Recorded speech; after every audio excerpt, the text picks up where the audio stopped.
kutoka moyoni mwangu. Nitakupa sifa na utukufu, ewe Mungu wangu, kwa yale umenitendea. Pokea sifa zangu Bwana. Nitakupa sifa na utukufu, ewe Mungu wangu, kwa yale umenitendea. Pokea sifa zangu Bwana.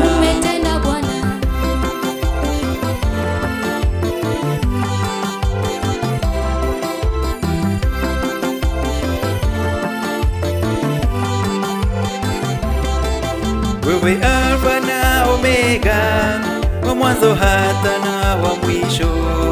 Ahadi zako za milele kamwe hazibadiliki. Ukisema unatenda, na neno lako la